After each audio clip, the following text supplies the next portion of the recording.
Hello there, fellow wood dwellers, and welcome back to my neck of the woods.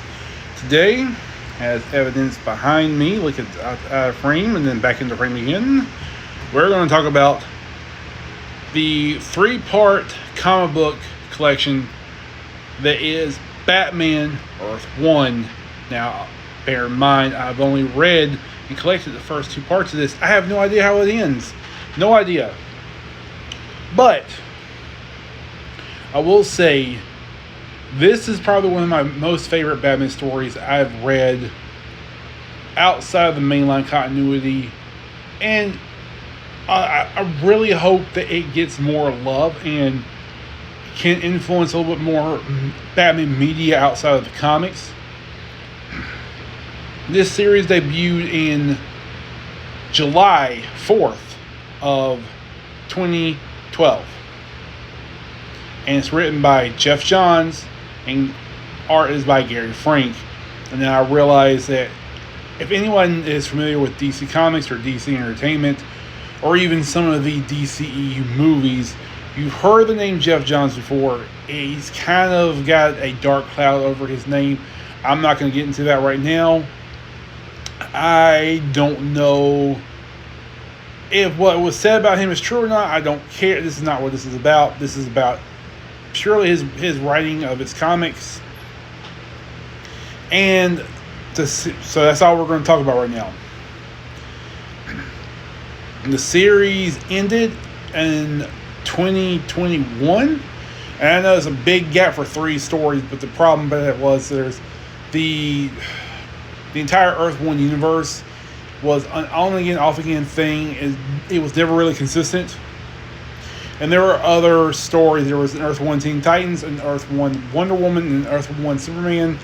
I read the Teen Titans the first book of that. It was really good too. It's not by Geoff Johns. I don't remember who wrote that one. I own the Wonder Woman and Superman one, but I have yet to read them.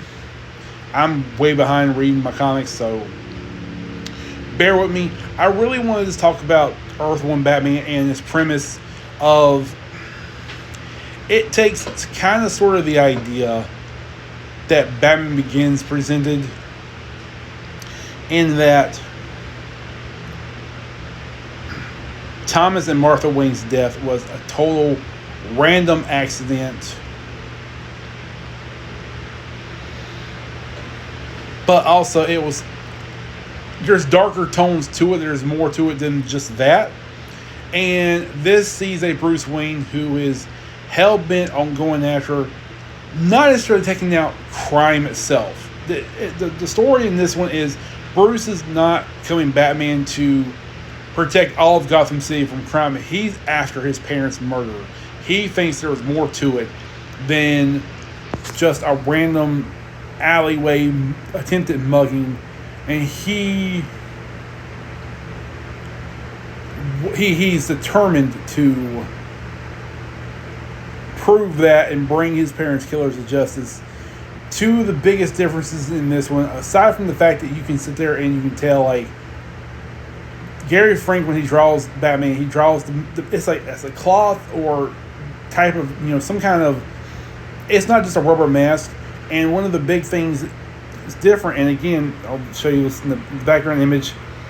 The entire time he's drawn in the comics, you can see Bruce's blue eyes. In the comic, you can see that, and it's one of the details about this book and the art itself. The art in this book is spectacular.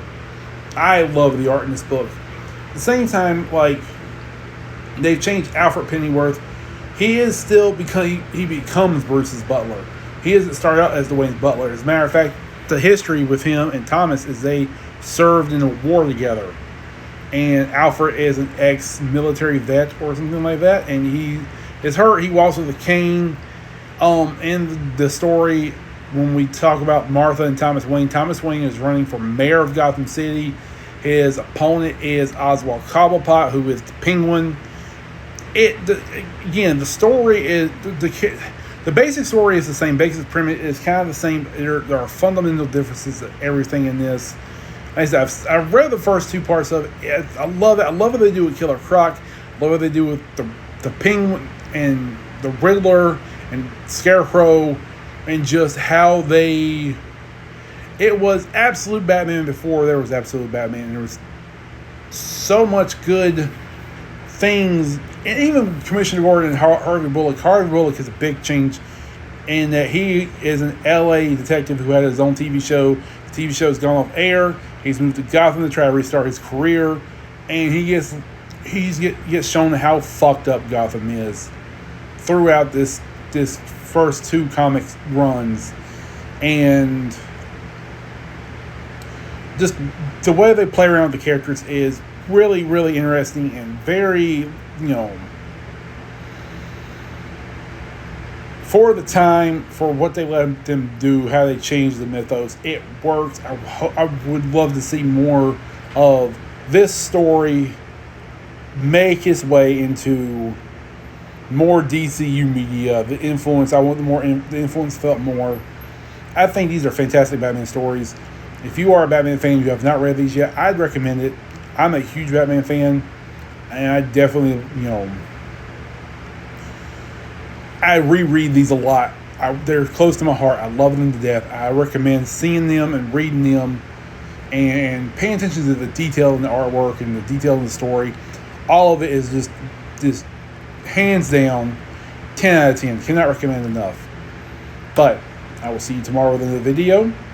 If you like what you see here, I'm trying to grow the platform, trying to, appease the algorithm gods. So be sure, give this a like, give it, a reblog, a retweet, whatever it's called, whatever. Share it around, like it, comment. I'm always open for comments. Let me know what you think. If you have any ideas about how to improve, hit me up. I'm all ears. I'm ready. I'm trying to grow this a lot, so I'm going to keep posting and keep posting and keep posting. So I will be back tomorrow. Until then, be good to yourselves and stay punk rock. Bye.